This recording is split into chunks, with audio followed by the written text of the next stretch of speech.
बिस्मिल्लाहिर्रहमानिर्रहीम। अस्सलाम वालेकुम रहमतुल्लाह। Welcome to my channel mummy and baby blog. आज मैं आपके साथ शेयर कर रही हूँ आलू ज़ीरा की रेसिपी। इंग्रेडिएंट्स नोट कर लें। आलू 1 किलो, टमाटर आधा किलो, हरा धनिया, हरी मिर्च, लाल मिर्च पाउडर, हल्दी पाउडर, नमक, साबुत ज़ीरा 1 खाने का चमचा, ऑयल आधा कप और लाल मिर्च पाउडर 1 खाने का चम्मच, हल्दी आधा चाय का चम्मच। आलूओं को मैंने इस तरह से काट लिया है, छोटे छोटे कतलों में काट लिया है।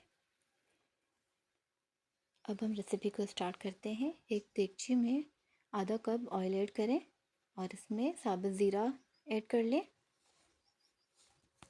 साबुत ज़ीरे को तब तक पकाना है जब तक ये ब्राउन ना हो जाए, डार्क ब्राउन ना हो जाए, क्योंकि कच्चा नहीं रखना साबुत ज़ीरे को, वरना सब्ज़ी में, आलू की सब्ज़ी में टेस्ट नहीं आएगा। अब हम इसमें आलू ऐड कर लेंगे। आलूओं को मिक्स करके फिर हम इसमें मसाले ऐड करेंगे।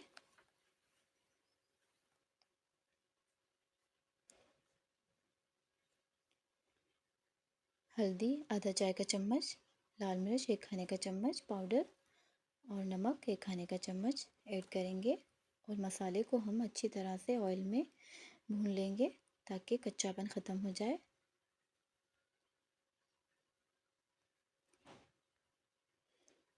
मसाले को भूनने के बाद हम इसमें टमाटर ऐड कर लेंगे। टमाटरों को मिक्स करके फिर हम इसको 25 मिनट तक दम पर रख देंगे।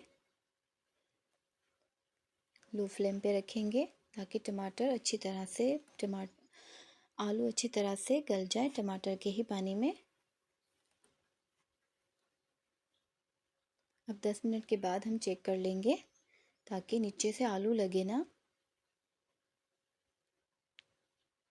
आलूओं को मिक्स करके फिर हम दोबारा से ढक देंगे 15 मिनट के लिए।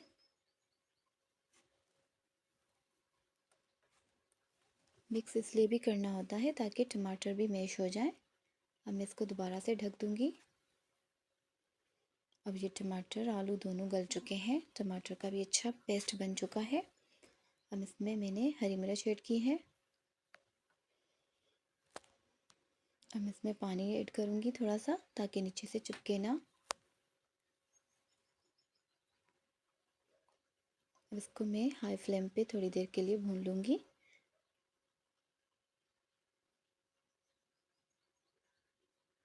अब इसमें मैं मज़ीद पानी ऐड करूँगी। मिक्स करके दोबारा से थोड़ा और पानी ऐड करूँगी इसमें। अगर आपके आलू गले ना हो तो आप दोबारा से पानी ऐड करके 10 मिनट तक पका सकते हैं दम पर ताकि आलू गल जाए। मेरे आलू गल चुके हैं तो अब मैं बस इसको 2 मिनट के लिए दम पे रखूँगी। उसके बाद मैं डिश आउट कर लूँगी। अब 2 मिनट हो चुके हैं, आलू बन के तैयार हो चुके हैं।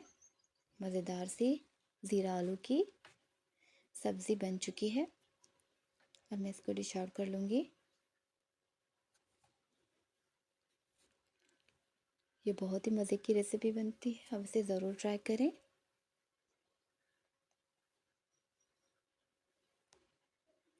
अब मैं इसमें हरा धनिया और हरी मिर्च काट के डालूँगी ऊपर से गार्निश के लिए। Thanks for watching.